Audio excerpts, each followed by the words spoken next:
السلام علیکم ورحمۃ اللہ وبرکاتہ۔ الحمد للہ رب العالمین والعاقبۃ للمتقین والصلاة والسلام علی رسولہ الکریم، اما بعد، قال النبی صلی اللہ علیہ وسلم: المومن للمومن کالبنیان یشد بعضہ بعضا، او کما قال علیہ الصلاۃ والسلام، رواہ البخاری۔ محترم حضرات، میں جس عنوان پر آج آپ سے بات کرنا چاہتا ہوں وہ یہ ہے کہ یہ مسئلہ فلسطین پہ جو ہنگامہ برپا ہے، اس میں وہ لوگ جو اندر سے پریشان ہیں وہ اس میں کیا کر سکتے ہیں اور ان کو کیا کرنا چاہیے، ہم دونوں بات کریں گے۔ ہم اللہ تعالیٰ سے دعا کرتے ہیں کہ اللہ تعالیٰ ہمیں صحیح بات کہنے کی اور آپ کو صحیح بات سمجھنے کی توفیق عطا فرمائے۔ دیکھیں، اس وقت امت جو ہے وہ کئی حصوں میں بٹی ہوئی ہے، ایک ایک بات نوٹ کر لیں، اور آپ یہ دیکھیں کہ میں کس کیٹیگری میں ہوں، اس کو بھی نوٹ کریں۔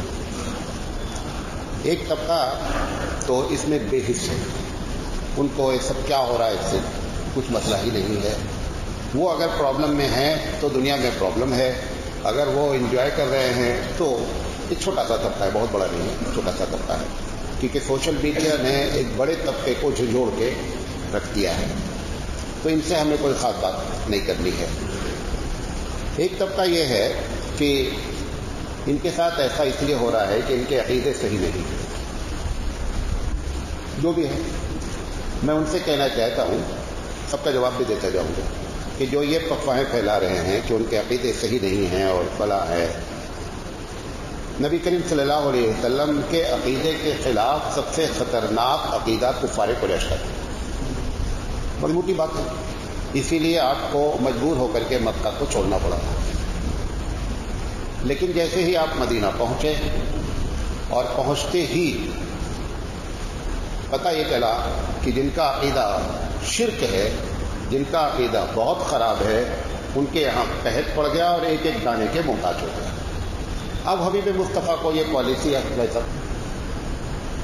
نبی کریم صلی اللہ علیہ وسلم کو چاہیے تھا کہ ان لوگوں پر مصیبت آئی ہے، ایک ایک قطرے کے محتاج ہیں، اچھا ہوا کیونکہ ہمارے عقیدے کے خلاف ان کا عقیدہ ہے۔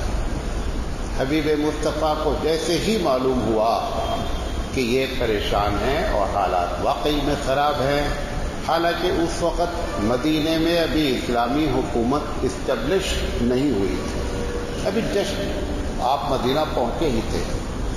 آپ صلی اللہ علیہ وسلم نے جو آپ کے صحابہ تھے سب کو بلایا اور بلانے کے بعد کہا کہ جتنا ہو سکتا ہے اتنا آپ مکے والوں کی مدد کریں، جبکہ عقیدہ دونوں کا کیسا کیا تھا، ایک دم اینٹی تھا۔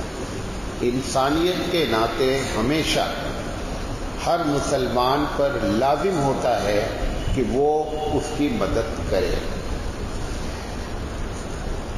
تیسرا گروہ کہ ایک طبقہ ایسا ہے جو یہ سمجھتا ہے کہ یہ مصیبتیں آئی ان کے اپنے کرتوت کی وجہ سے، اپنے اعمال کی وجہ سے، یہ بھی ایک طبقہ ہے۔ اچھا، میرا کہنا یہ ہے اس طبقے سے کہ جب تمہارے گھر میں تمہاری اہلیہ بیمار ہوئی تو وہ بھی تو کوئی نہ کوئی اپنے ہی کرتوت سے پرابلم آئی تھی، تب تو آپ ہاسپٹل لے کے بھاگے تھے۔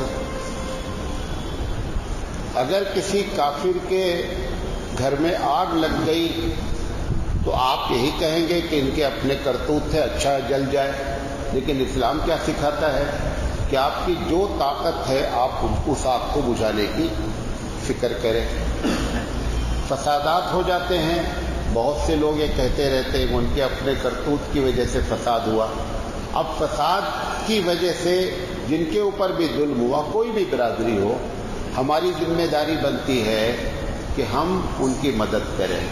لہذا یہ عقیدہ، یہ گروپ جو کہہ رہا ہے کہ مصیبتیں ان کے اپنے کرتوت سے آئی ہیں، تم پر بھی مصیبت اپنے کرتوت سے آئی ہے۔ ہمارے گاؤں کے قریب میں ایک پنڈت رہتا تھا، بڑے ہم سے الگ تھلگ تھے، تو ایک دن آ کے کہنے لگا کہ مولانا صاحب آپ کے جتنے کام ہیں سب ایشور کے خلاف ہیں۔ تو میں پہلے تو چونک گیا، ہم نے کہا پنڈت جی کیا بات کہہ رہے ہو؟ کہا ایشور ہی لوگوں کو پریشان چاہتا ہے، پریشان کرے. تم ان کی جا کر کے کسی کو رکشہ دلاتے ہو، کسی کو کیا کہتے ہیں ہاتھ کی مشین دلاتے ہو، کسی کی شادی کی مدد کرتے ہو. آپ ان کی مدد کریں جس کو ایشور نے اچھا رکھا ہے.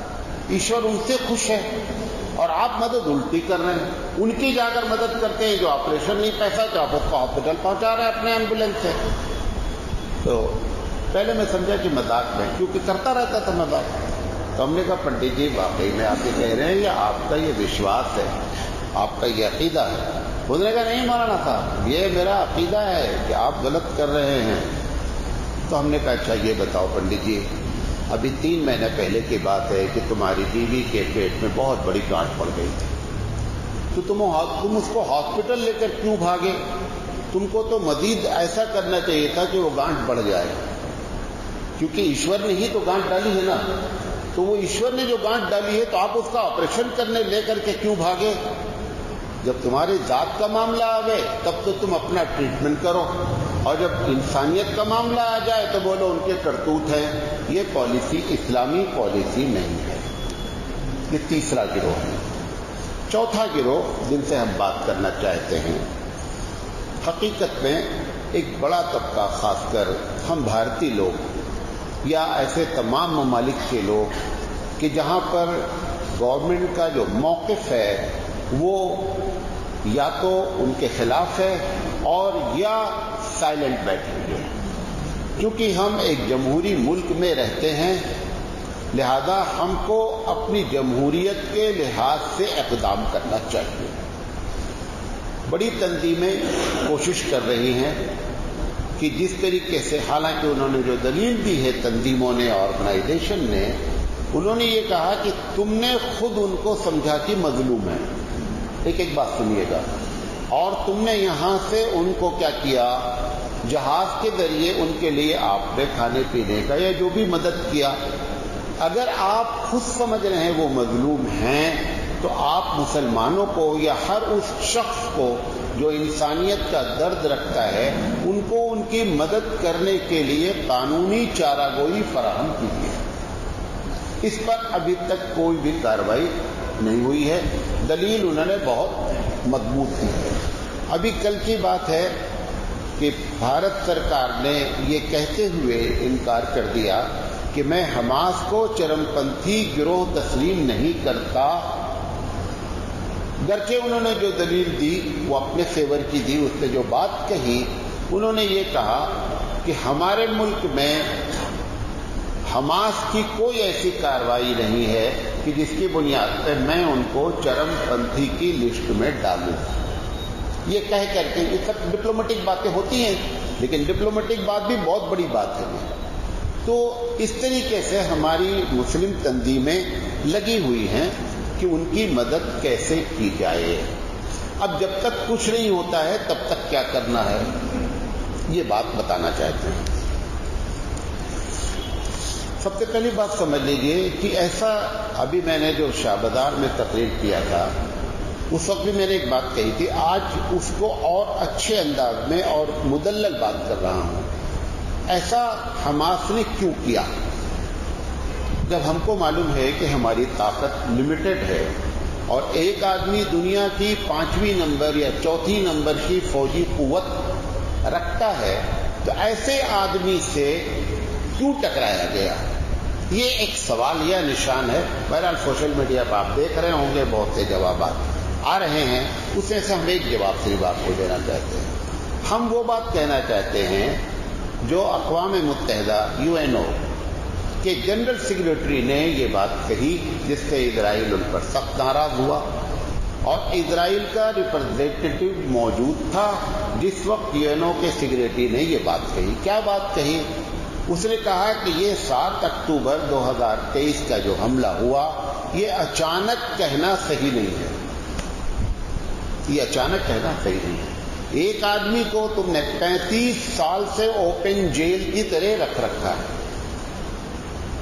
یہ 35 سال سے جو اوپن جیل تم نے ان کی بنا رکھی تھی، یہ اس کے نتائج برآمد ہوئے ہیں، اور یہ کہنا کہ یہ اچانک ہوا ہے، میں اس بات کو تسلیم نہیں کرتا. ہم بھی یہی عقیدہ رکھتے ہیں اور یہی بات کہتے ہیں جو اس نے کہا ہے۔ ایک آدمی کو مسجد میں بند کر دیا جائے یا کسی گھر میں بند کر دیا جائے، مین دروازہ لاک کر کے آپ چلے جائیں، جب وہ شیشہ توڑ کر کے باہر آنا چاہتا ہے تو وہ چرم پنتھی کہلاتا ہے۔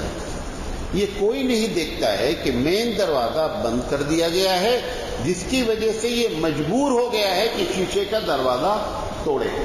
جب وہ شیشے کا دروازہ توڑتا ہے تو ساری دنیا کو نظر آتا ہے کہ یہ اتنے بدماش لوگ ہیں کہ گیٹ سے نہ جا کر کے جان بوجھ کر کے شیشے کا دروازہ توڑ رہے ہیں، حالانکہ ان کو یہ بات نہیں معلوم ہے کہ دروازہ لاک ہے۔ اب وہ مجبور ہے بیچارہ، اس کو آج نہیں تو کل یہ قدم اٹھانا ہی اٹھانا تھا، تو اس وجہ سے انہوں نے یہ قدم اٹھایا۔ اچھا، حقیقت کیا ہے؟ وہ کیوں اتنا زور دے رہے ہیں کہ اس علاقے میں ہمارا قبضہ ہونا چاہیے، ہمارا ملک ہونا چاہیے؟ میں اپنے گھر میں آپ کو لا کر کرائے پہ رکھ لوں یا ایک گھر دے دوں پرماننٹ، ایک گھر کمرہ دینے کے بعد آپ کچھ دن کے بعد دعویٰ کریں کہ پورا گھر ہمارا آیا، بتائیے یہ انصاف کی بات ہے؟ یہی کیا، بس صرف مسلمانوں سے غلطی کیا ہوئی؟ میں ابھی آپ کو ان کی پوری تاریخ بتاؤں گا کہ حبیب مصطفیٰ کے زمانے سے لے کر کے 1943 تک یہ کیوں دنیا سے بھگائے گئے، اور آخر جب ان کو پناہ ملی، سب سے سکون کے دن ان کے، جب بخت نصر نے ان کو بھگایا تو مدینہ میں جتنے دن رہے اتنے دن سکون سے رہے، اور جب ساری دنیا نے بھگایا 1400 سال تک تو سب سے زیادہ سکون میں آ کر کے پھر کہاں رہے؟ پھر مسلمان کنٹری میں رہے۔ اب ایک آدمی ایک کمرہ دے دیا گیا اور کرتے کرتے آپ اندازہ کریں کہ ایک آدمی 78% زمین پر قبضہ کر لے اور مزید کے لیے 82% جانے کے لیے تیار ہے، تو سامنے والا مرتا کیا نہ کرتا؟ لہذا مجبور ہو کر کے انہوں نے یہ قدم اٹھایا،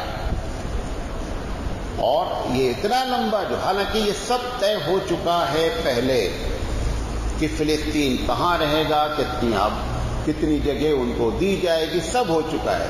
یہ 35 سال سے جو ڈیلے کیا جا رہا ہے اس کی وجہ صرف یہ ہے کہ دنیا والے یہ جان لیں کہ یہ مسئلہ تم لوگ سمجھتے ہو بہت بڑا ہے، یہ کچھ دن میں ہم اس پر بھی قبضہ کر لیں گے، بات ختم ہو جائے گی۔ اس وجہ سے ان کو اس ایشو کو اور اپنی اس بات کو دنیا والوں کے سامنے بتانا تھا کہ نہ یہ حل کا مسئلہ ہے اور نہ اس مسئلے کو حل کیے بغیر دنیا میں شانتی رہ سکتی ہے۔ اس وجہ سے انہوں نے یہ اقدام کیا۔ آپ اس کو غلط بھی کہہ سکتے ہیں، لیکن یہ لاجک ہے جو میں نے آپ کے سامنے پیش کی۔ تیسری بات، ایسے حالات میں آپ کیا کریں؟ یہ $1 ملین کوسچن ہے کہ آپ ایسے حالات میں کیا کریں۔ سب سے پہلی چیز یہ ہے کہ اپنے دل کو یہ مطمئن کریں کہ یہ جو کچھ ہوا ہے یہ اللہ کی مرضی سے ہی ہو رہا ہے، اور اس میں اللہ کی بڑی مصلحت ہے جو ہماری آنکھوں سے پوشیدہ ہے۔ نمبر 1۔ نمبر 2، ان کے حق میں دعا کریں۔ دعا کیا کریں گے؟ سب لوگ ایک دعا کر ہی رہے ہیں کہ اللہ تعالیٰ ان کی حفاظت فرمائے، یہ کامن دعائیں ہیں۔ آپ دعا یہ کریں کہ اللہ، آپ ظالم کو کبھی نہیں پسند کرتے۔ حدیث میں آتا ہے، حبیب مصطفیٰ صلی اللہ علیہ وسلم فرماتے ہیں کہ جب اللہ کی صفت کو سامنے رکھ کر کے دعا کی جاتی ہے تو اللہ تعالیٰ ایسی دعاؤں کو ضرور قبول کرتا ہے۔ کیا کہنا چاہتا ہوں؟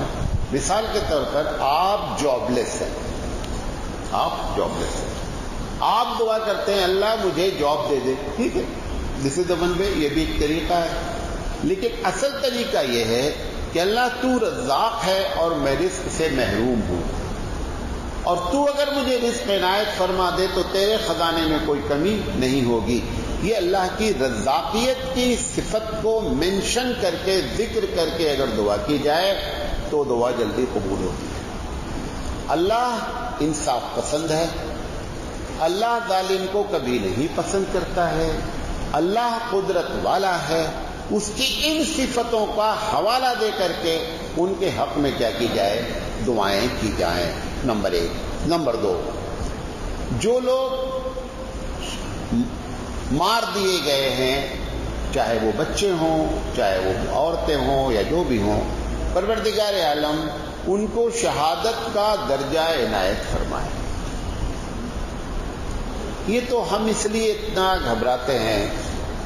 کئی صحابی کا واقعہ ہے، میرے پاس ٹائم نہیں ورنہ میں ایک کی بات کرتا، کہ جب ایسے موقع آئے تو انہوں نے واویلا مچانے کے بجائے جو جملہ کہا نا کہ فزت ورب الکعبہ، خدا کی قسم، جب آ گئی موت ایک دم سامنے اور اس نے تلوار کہا فزت رب الکعبہ، قسم خدا کی میں کہتا ہوں، رب کعبے کی رب کی قسم کھا کر کہتا ہوں کہ میں کامیاب ہو گیا. یہ باتیں ان لوگوں کو معلوم ہوتی ہیں، وہ ان کی حیثیت کو جانتے ہیں جو ان حالات پہ رہتے ہیں. ہم جن حالات میں رہتے ہیں، مرغی کھاتے ہیں، مرغی کے سامنے مرغی ذبح ہوتی، کبھی مرغی چیخی آج تک؟ آپ دیکھیں مرغی ذبح کرتا رہتا ہے اور اس کے سامنے 20-50 مرغی رکھی رہتی ہے، کبھی مرغی چیختی ہے، کبھی نہیں چیختی. مرغی کھانے والوں کی یہی حالت ہو جاتی ہے. جو کیفیت ہے وہی کیفیت ہماری ہے. ہم کو تو اب اس بات کا احساس بھی نہیں ہے کیا ہو رہا ہے، شہادت کسے کہتے ہیں، شہادت کا درجہ کیا ہوتا ہے، شہادت کا ثواب کیا ہوتا ہے.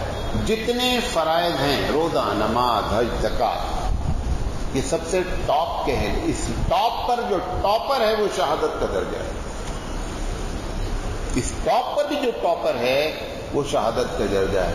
حضرت ابو ہریرہ رضی اللہ تعالیٰ عنہ فرماتے ہیں کہ اگر کوئی مسلمان، دیکھ لیں ہم لوگ کس کیفیت میں اس حدیث کی نظر میں، کوئی مسلمان اس حالت میں مر جائے کہ اس کو تمنا بھی نہ ہو کہ اللہ مجھے شہادت نصیب کرے، وہ اپنے بارے میں خود فتویٰ دے کہ میں منافق ہوں.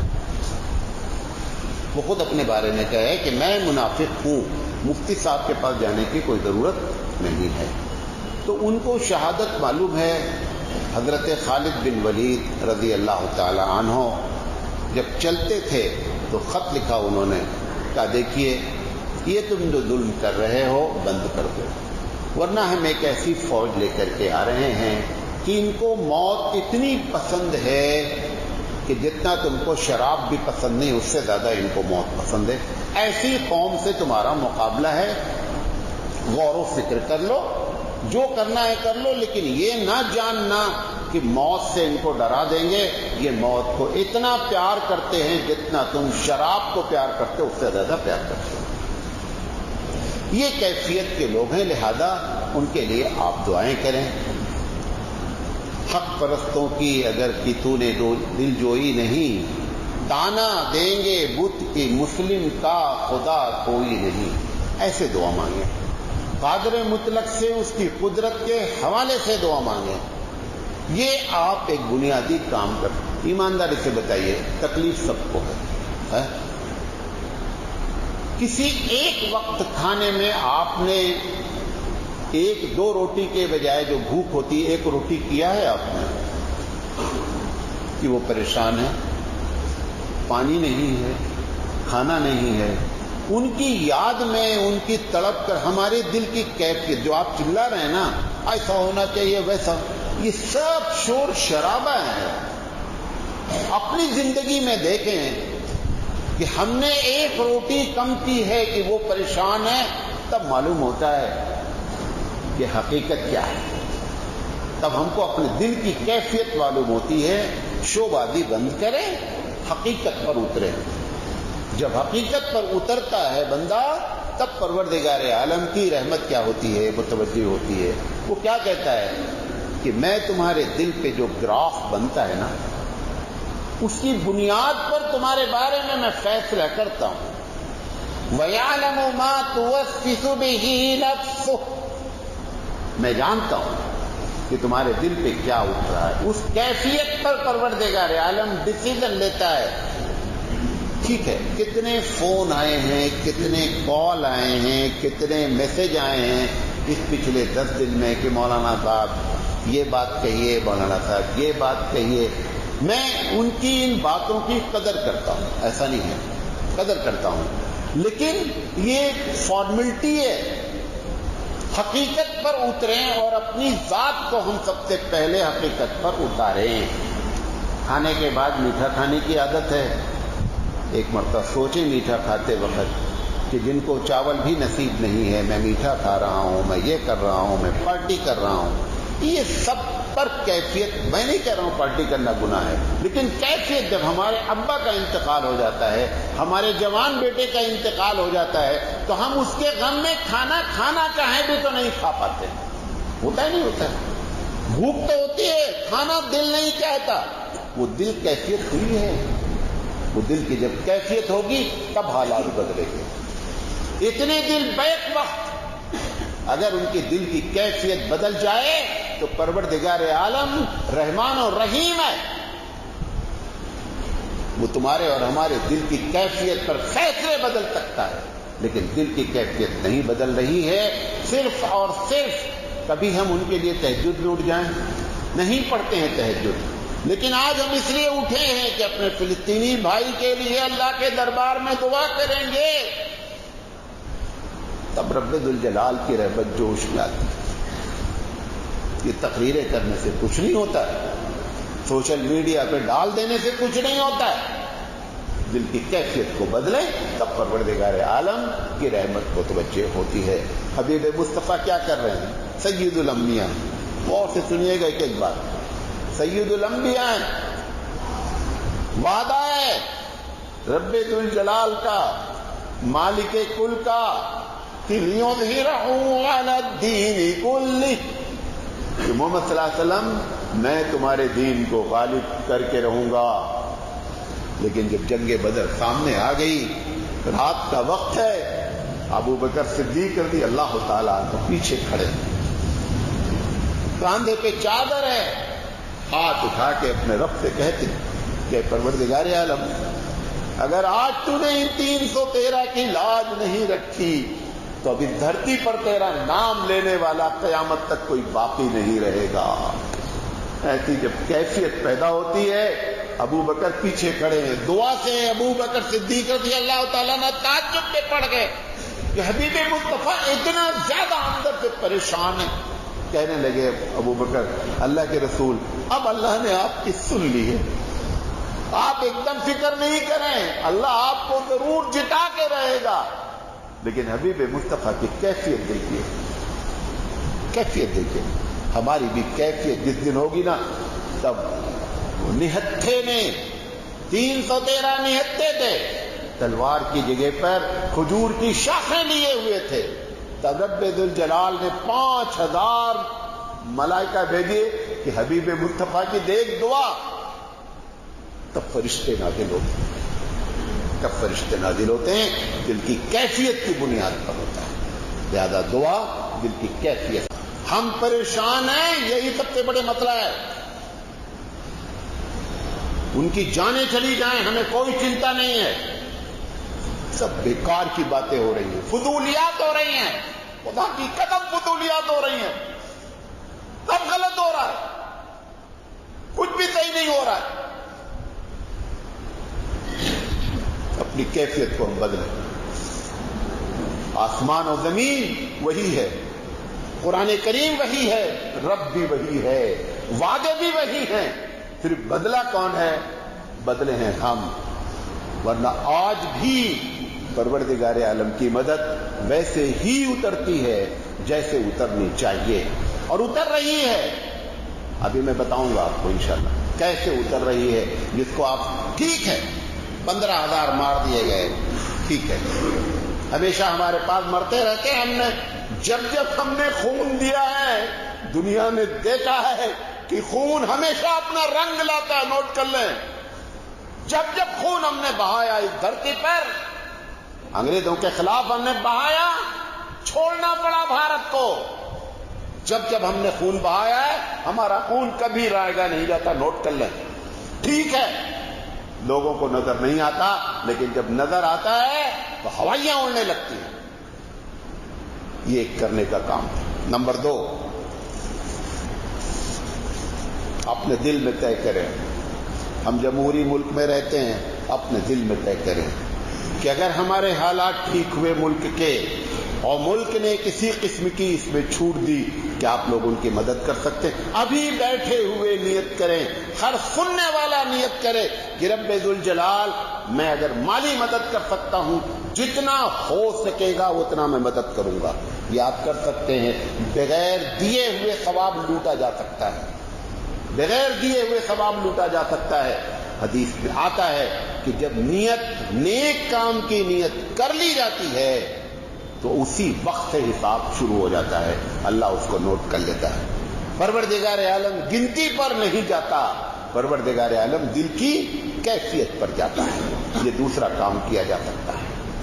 تیسرا کام، حبیب مصطفیٰ سرکار دو عالم صلی اللہ علیہ وسلم نے فرمایا، ابو داؤد شریف کی روایت ہے کہ من رأى منکم منکرا فلیغیر بیدہ فإن لم يستطع فبلسانہ وإن لم يستطع فبقلبہ ذلك اضعف الایمان. رواہ ابو داؤد. اللہ کے رسول سید الانبیاء فرما رہے ہیں کہ جب تم میں سے کوئی غلط کام برائی دیکھے تو اگر اس کی طاقت ہے تو ہاتھ سے روک دے، اور اگر طاقت نہیں ہے تو زبان سے منع کر دے، اور اگر زبان سے بھی نہیں کر سکتا ہے، حالات ایسے خراب ہیں تو کم سے کم اپنے دل میں جانے کہ یہ جو کچھ ہو رہا ہے بہت برا ہو رہا ہے. ہمارے محدثین نے آخری ٹکڑے کی، وہ دونوں باتیں تو سمجھ میں آ رہی، آخری ٹکڑے کی تشریح کی کہ دل سے برا ماننے کا مطلب کیا ہوتا ہے. دل سے برا ماننے میں ٹاپ پہ جو بات رکھی گئی ہے وہ بائیکاٹ ہے، کہ بائیکاٹ کیا جائے. میں یہاں 10 شادی میں میرے ساتھ ایسا ہوا. میں لوگوں سے کہتا ہوں اگر آپ کو اپنی شادی میں میوزک بجانا ہے تو خدا کے واسطے مجھے نہیں بلائیے گا، اس کے باوجود بلائے. میں گیا، دیکھا میوزک بج رہی ہے، ہم نے کہا میں کھانا نہیں کھاؤں گا. ایسے بائیکاٹ کرنا پڑتا ہے. پھر اسی شخص کے دوسرے لڑکی کی شادی ہوئی، اس نے کہا نہیں صاحب میوزک قطعی نہیں بجے گی. اثر ہوا کہ نہیں ہوا؟ کیوں نہیں ہو رہا ہے؟ بڑے نمازی ہیں، بڑی لمبی لمبی داڑیاں ہیں، لمبے لمبے کرتے ہیں، شادیوں میں غلط چیزیں ہو رہی ہیں، لیکن یہ بیٹھے ہوئے ہیں کیونکہ پیٹ ان کا سب سے بڑا جہنم ہے، پیٹ کو نقصان نہیں ہونا چاہیے. ایسے معاملہ نہیں بنتا ہے. ہمارے محدثین نے فرمایا کہ اس کا پہلی چیز ہے کہ آپ سے دل سے برا ماننے کا مطلب کیا ہوتا ہے کہ آپ ان کو بتائیں کہ مجھے تمہاری یہ بات پسند نہیں ہے. ابھی بائیکاٹ کی اپیل کی جا رہی ہے، 100% بائیکاٹ کرنا چاہیے. اب جو پڑھے لکھے لوگ ہیں من کیا کہہ رہے ہیں، ارے بھائی اس کے کر دینے سے کچھ نہیں ہوتا. ہم بھی جانتے کچھ نہیں ہوتا. آپ کو ان کو نقصان پھر سے کو نوٹ کر لیں، اگر نوٹ نہیں کیا ہے تو نقصان پہنچانے کی نیت سے ہم بائیکاٹ نہیں کرنا چاہتے ہیں، ہم بغض للہیت کو ظاہر کرنے کے لیے بائیکاٹ کرنا چاہتے ہیں، ہم اپنی نفرت کا اظہار کرنے کے لیے بائیکاٹ کرنا چاہتے ہیں، ہم اپنے رب کے پاس اچھا بننے کے لیے بائیکاٹ کرنا چاہتے ہیں. ان کا نقصان ہو یا نہ ہو، ان بیوقوفوں کو جواب دیجئے جو یہ کہہ رہے ہیں ارے کچھ نہیں ہوتا ہے. بہت کچھ ہوتا ہے. سب سے بڑا یہ ہوتا ہے کہ تیرا رب تیرے دل کو دیکھتا ہے کہ واقعی میں اس کے اندر ایمان کی حرارت ہے یا نہیں ہے، یہ دیکھتا ہے. یہ چھوٹا ثواب ہے. اس کو کہا گیا الحب للہ والبغض للہ. ہم نے ہمیشہ اپنے بھائی کے لیے لڑائی کی ہے، کبھی اسلام اور انسانیت اور مسلمانوں کے لیے بھی لڑائی کر کے دیکھیں. ہمیشہ اپنی بیوی اور بچوں کے لیے ہم لڑے ہیں، کبھی ہم اسلام اور مسلمانوں کے لیے لڑ کر کے دیکھیں.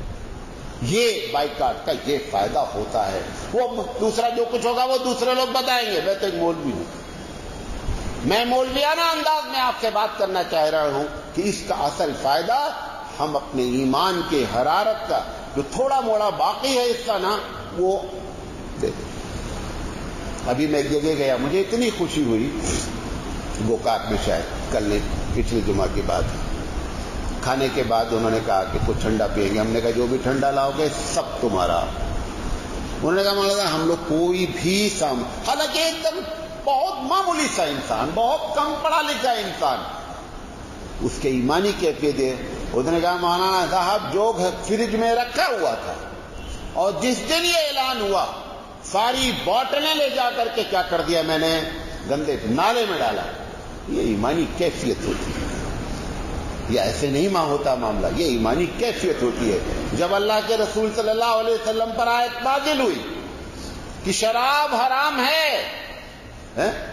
ہر گھر نہیں تو کم سے کم 40% گھروں میں شراب بنتی تھی، بھٹی لگتی تھی، لیکن ان کی ایمانی کیفیت یہ ہوئی کہ اس بھٹی کی شراب کو نکالا، اور یہ بھی نہیں کہا گیا کہ جتنی بن گئی ہے پی لیتے ہیں اس کے بعد نہیں بنائیں گے. ہم ہوتے تو فتویٰ دیتے مفتی صاحب، لیکن ایمانی جب کیفیت ہوتی ہے نا تو وہ فتویٰ نہیں دیتی ہے، ایمان فتویٰ دیتا ہے، تب جا کر کے معاملہ حل ہوتا ہے. اور ساری شرابیں کیا کر دی گئی، اٹھا کر کے پھینک دی. آپ کے گھر میں رکھی ہے، آج جائیے اپنی ایمانی کیفیت کا مظاہرہ کیجیے، بچوں کے سامنے کیجیے، بیوی کو بتا کے کیجیے، تب معلوم ہوگا کہ بائیکاٹ کسے کہتے ہیں.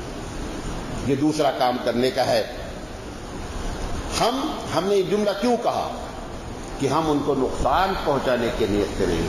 دیکھیں قرآن مجید نے ایک جگہ کہا یا ایھا الذین آمنوا لا تتخذوا اليہود والنصارى اولیاء، اے ایمان والو یہودیوں اور نصرانیوں کو اپنا دوست نہیں بنائیے گا.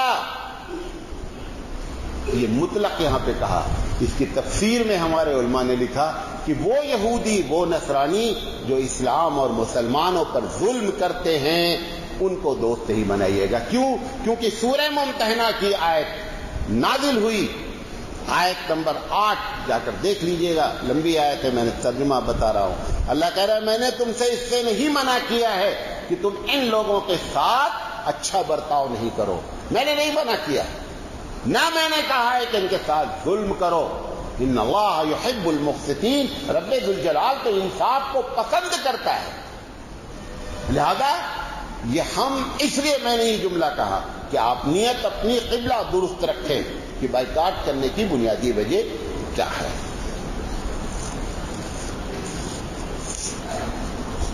اس بائیکاٹ میں ایک چیز اور بھی ہے، یہ کوئی میڈیا والا نہیں بول رہا ہے، میں آپ کو بتانا چاہتا ہوں. تہذیبی بائیکاٹ کیجئے، سبھیتا اور کلچر کا بائیکاٹ کیجئے. وہ کھڑے ہو کے کھانا کھاتے ہیں، آپ نے بھی عادت بنا لی شادیوں میں، اب طے کر لیں کہ حبیب مصطفیٰ کے طریقے پر کھانا کھایا جائے گا، تب معلوم ہوگا بائیکاٹ کسے کہتے ہیں. بائیکاٹ صرف پیپسی کا نہیں ہوتا ہے، جب یہ کریں گے تب حبیب مصطفیٰ کی محبت دل میں جاگے گی. جتنے کام ایسے کرتے ہیں جو یہودیوں نصرانیوں کے ہیں، طے کر لیں کہ حبیب مصطفیٰ کے طریقے پر آئیں گے. اللہ نے اسی میں کمال رکھا ہے، اسی میں نجات رکھی ہے، اسی میں روحانیت رکھی ہے، اسی میں برکت رکھی ہے. چاہے کسی کو اس بات کا یقین ہو اور یقین چاہے نہ ہو، میں خدا کی قسم کھا کے کہتا ہوں کہ اگر ہمارے دلوں میں یہ بات آ جائے کہ ہمارے حبیب کے طریقے میں اللہ نے سب کچھ رکھا ہے، یہ جتنی بڑی بڑی تہذیبیں اپنے آپ کو بڑی بڑی سبھیتائیں کہلاتی ہیں، سب حبیب مصطفیٰ کے طریقے کے سامنے سب فیل ہے، کسی کی کوئی حیثیت نہیں ہے. حبیب مصطفیٰ پر آئیے تب بائیکاٹ اوریجنل. وہ جو پہلا بائیکاٹ بتایا نا وہ فزیکلی ہے، یہ فکری بائیکاٹ ہے. بہت بڑی چیز ہے، بہت بڑی چیز ہے. ہم اپنی تہذیب کو اپنے حبیب مصطفیٰ کے طریقے پر لائیں. ہمارے حبیب کو جو پسند ہے، دنیا بولے یا نہ بولے ہم کو بھی وہ پسند ہے. یہ ہمارے دل میں کیفیت آ جانی چاہیے، تب اوریجنل بائیکاٹ ہوگا. بات میری سمجھ رہے؟ یہ بائیکاٹ ہوتا ہے. ایسا دنیا میں، تیسری بات، ایسا دنیا میں اللہ کیوں ہونے دیتا ہے؟ نہیں سمجھے بات؟ ایسے دنیا میں ظلم ہوتا ہے، مارے جاتے ہیں لوگ، آخر اللہ تعالیٰ کیوں ایسا ہونے دیتا ہے؟ جب ایک 3-4 باتیں جملے بول رہا ہوں، آپ سمجھیں گے. حبیب مصطفیٰ صلی اللہ علیہ وسلم کے ساتھ ایک بڑی تعداد پلاننگ سے عمرہ کرنے کے لیے آپ کے ساتھ گئی. وہاں پہنچ کر معلوم ہوا اور کس نے خواب دکھلایا تھا؟ اللہ نے. قرآن میں اس کا ذکر ہے. اور وہاں پہنچ کر کیا پتا چلا کہ عمرہ ناٹ الاؤڈ، ہم تم کو عمرے میں داخل ہی نہیں ہونے دیں گے حرم میں.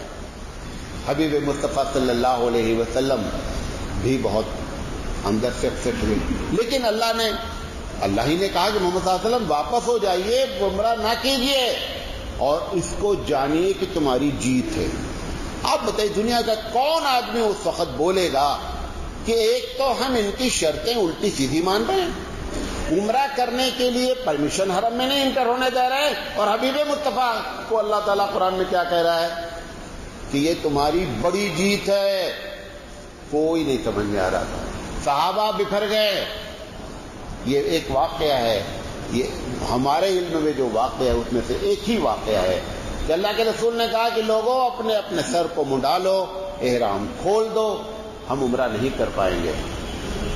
انہوں نے کہا احرام باندھ کر احرام کھولنا تو جیسے کھلتا ہے ویسے کھلے گا، اگر یہ 2-4 ہاتھ کرنا چاہتے ہیں نا تو سامنے آ جائے. تیار ہیں. حبیب مصطفیٰ نے کہا اللہ کہہ رہا ہے کہ نہیں، کیونکہ وہی سے یہ بات معلوم ہوئی کہ آپ اس بار عمرہ نہیں کیجیے، اور یہ فتح مبین بھی ہے. اللہ کے رسول صلی اللہ علیہ وسلم گھبرا گئے. لوگ بال منڈانے کے لیے تیار نہیں. حضرت ابو بکر صدیق رضی اللہ تعالیٰ عنہ ہے. ابو بکر کی جو شان ہے نا وہ یہ سب شان ہے.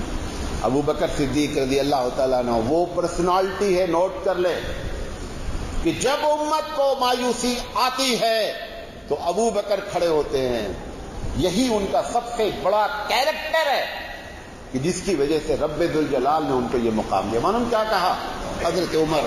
بڑے بڑے سب لوگ پریشان ہیں. اچھا کتنی سادہ سی گفتگو کی. قربان جائیے ابو بکر صدیق رضی اللہ تعالیٰ عنہ پر.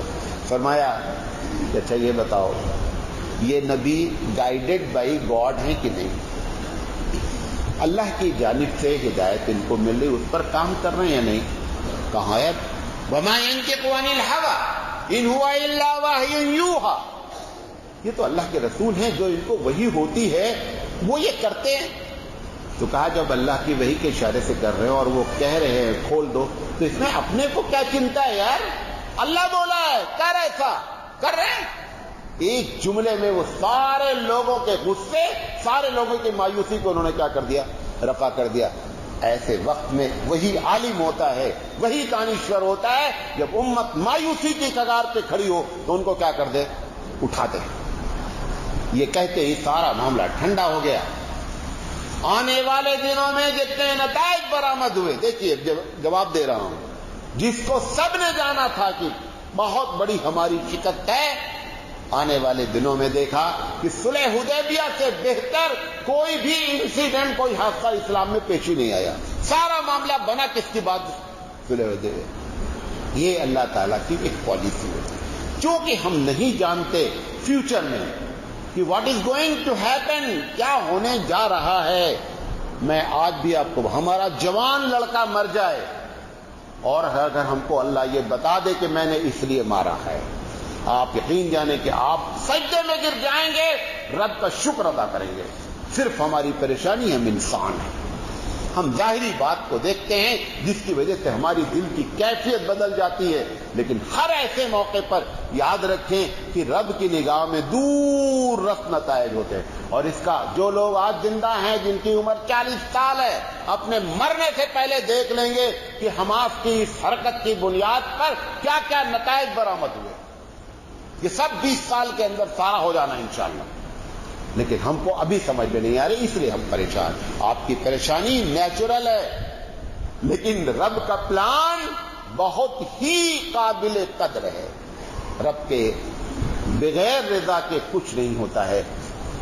اس وقت واقعہ کربلا پیش آیا تھا، چھوٹا موٹا واقعہ تھا.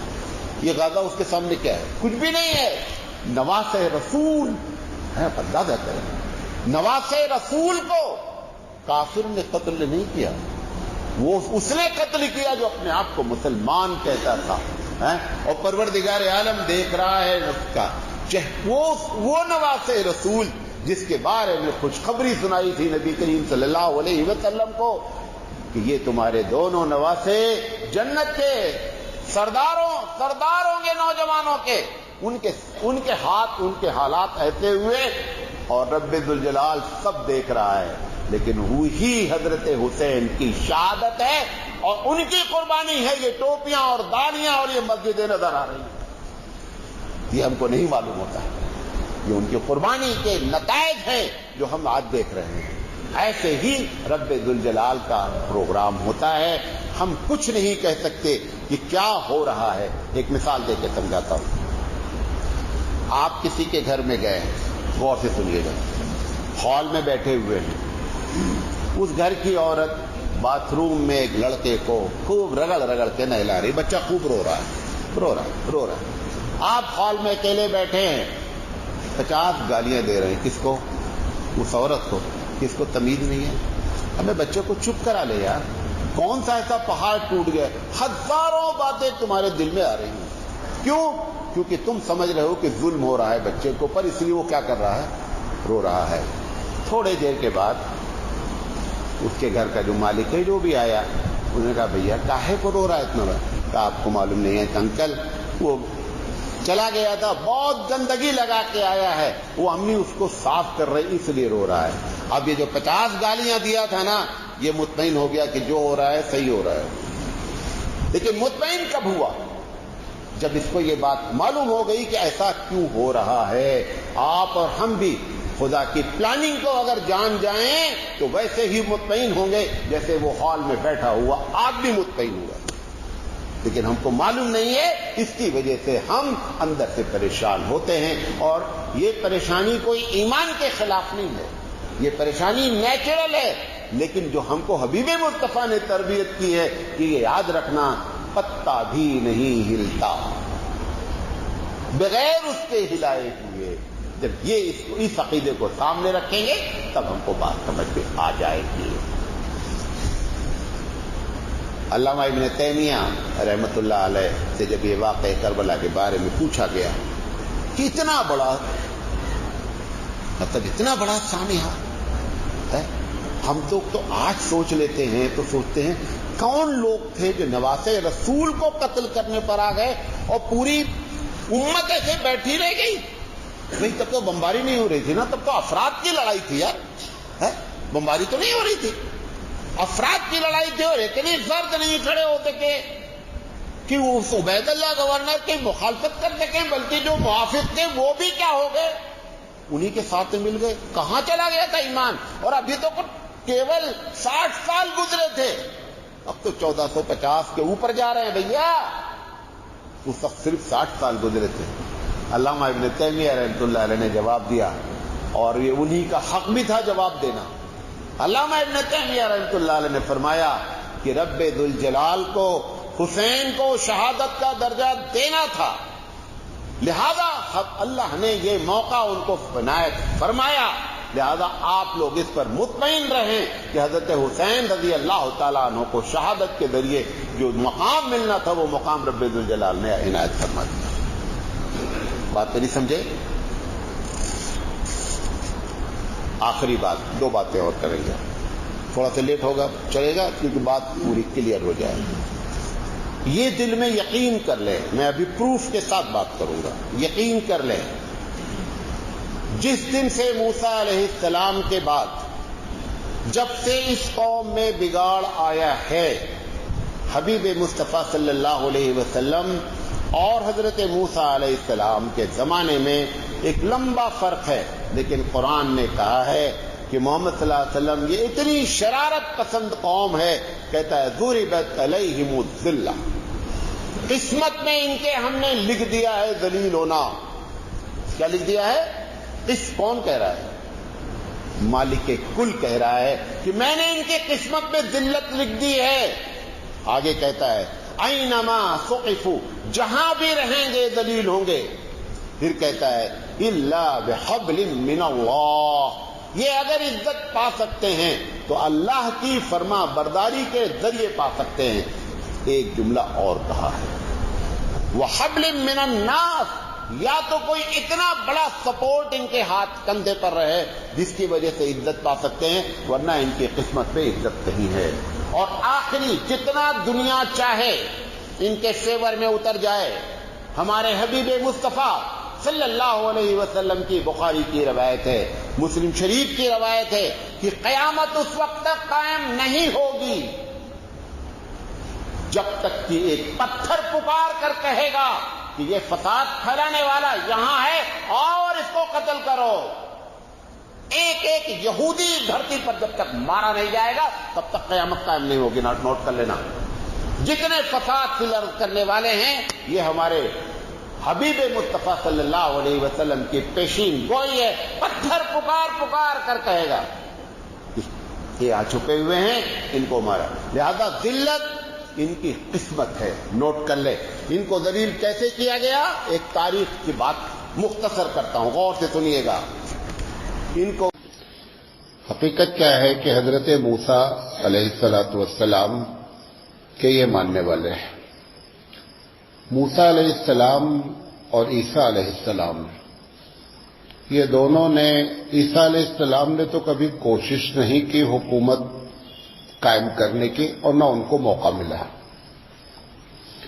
موسیٰ علیہ السلام جو ہے وہ کسی خاص خطے پر کچھ دن تک برسر اقتدار رہے، لیکن کوئی حاکم کی حیثیت سے بہت بڑی حکومت قائم نہیں ہوئی۔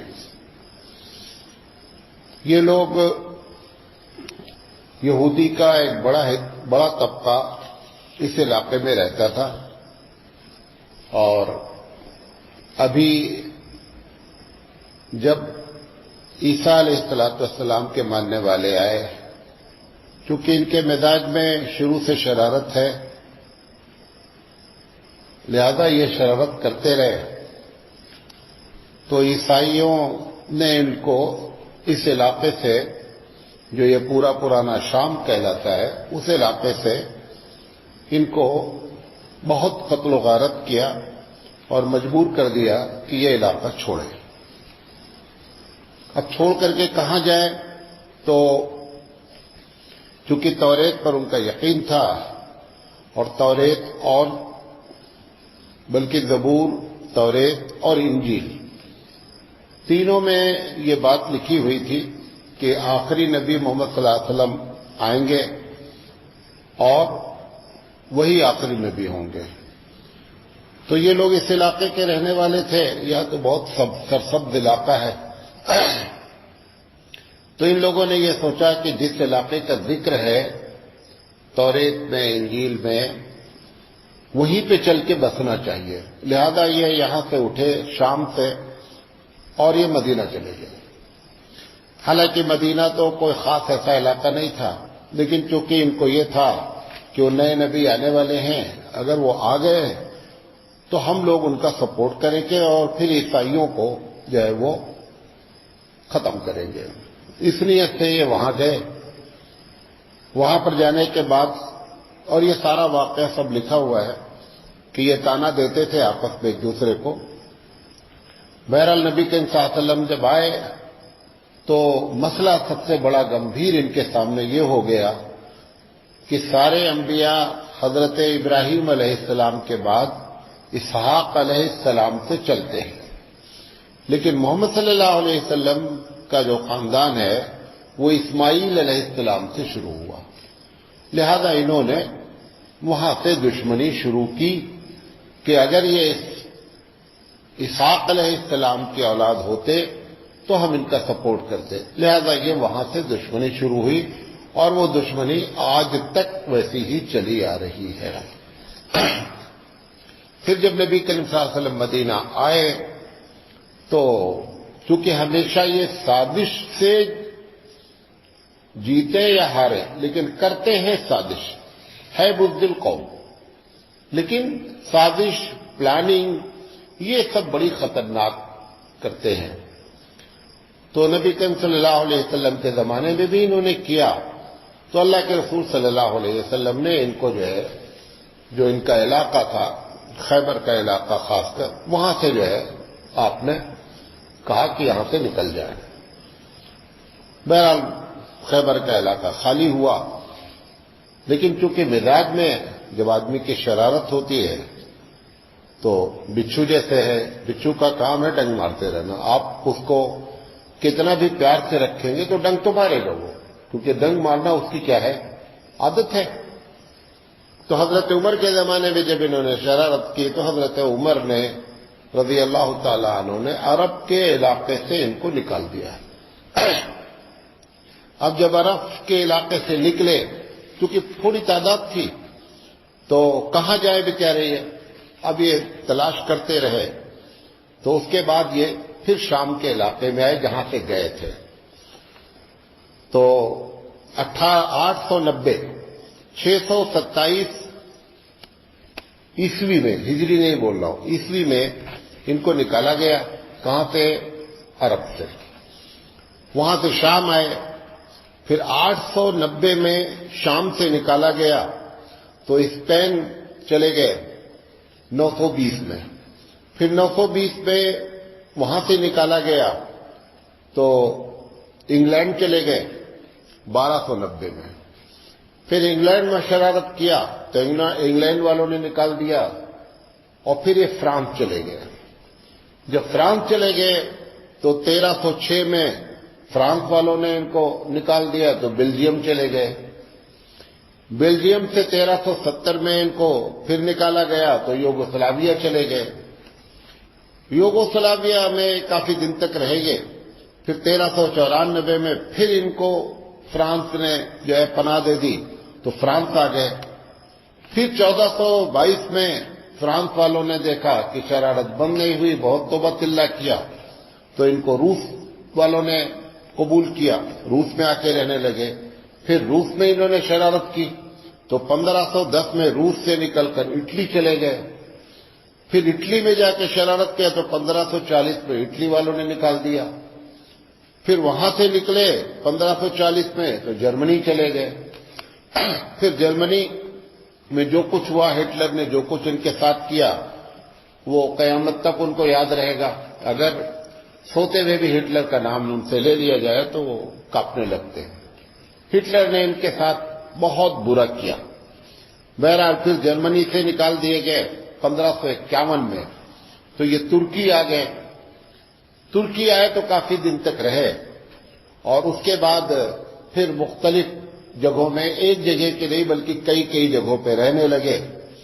اور نتیجہ یہ نکلا کہ یہ فلسطین کے علاقے میں ان کو جو ہے وہ پناہ دی گئی. تو جس پلیٹ میں انہوں نے کھایا پھر اسی میں سوراخ کیا.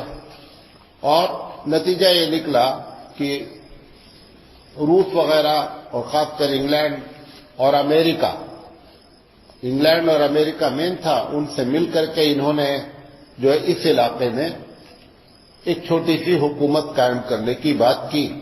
اور 1967 میں انہوں نے ایک علاقے پر قبضہ کر لیا. قرآن مجید میں ان کا ذکر ہے کہ یہودی اس دنیا میں کہیں بھی اگر طاقت پکڑیں گے تو دو ہی طریقے سے پکڑ سکتے ہیں. اس قرآن میں باقاعدہ ذکر ہے. ایک ذکر ہے کہ یا تو یہ اللہ والے بن جائیں اور اللہ ان کا سپورٹ کر دے، اور دوسرا لکھا ہے کہ یا کوئی ایسی طاقت ان کے پشت پر آ جائے کہ جو ان کا سپورٹ کر دے. اب جیسے اس وقت ابھی مثال کے طور پر امریکہ اپنا سپورٹ کھینچ لے تو یہ کچھ بھی نہیں، صفر. جو کچھ کود رہے ہیں وہ کس کے بل پہ کود رہے ہیں؟ وہ امریکہ کے. یہ قرآن میں بھی ذکر ہے. تو اس طریقے سے ان کی زندگی گویا 1400 سال کی، جب سے یہ نکالے گئے حجاز سے، عرب کے علاقے سے، اس وقت اب تک 1967 کے پہلے تک دنیا کے سب، میں نے آپ کو بتایا کہ دنیا کے بیشتر ممالک سے ہر جگہ سے ان کا نکالا ہوا. تو یہ ان کی جو ہے مختصر تاریخ ہے. اب اگر اللہ نے چاہا تو جہاں کہیں وہاں سے بھی ہو سکتا ہے نکلنا پڑے. بہرحال اللہ ہی بہتر جانتا ہے. آپ اپنے قرآن پر ایسے یقین کریں، ایسی باتیں اس نے ایسے لکھا ہے. مالک کل ہے، اس نے کہا ہے کہ ذلت لکھی ہے. ان کی ذلت کی 1400 سال کی تاریخ ہے. اور آج بھی جس کو آپ عزت سمجھ رہے ہیں کہ بڑے مالدار ہیں، اگر ایک آدمی خراب پتی نہیں دنیا کا سب سے بڑا مالدار ہو اور ہر وقت خطرہ رہے کہ کسی وقت ہم کو کوئی مار سکتا ہے، جب تک کہ ہماری سیکورٹی ہمارے فیور میں رہے، کون سی عزت ہوئی؟ آج امریکہ سپورٹ کرنا چھوڑ دے.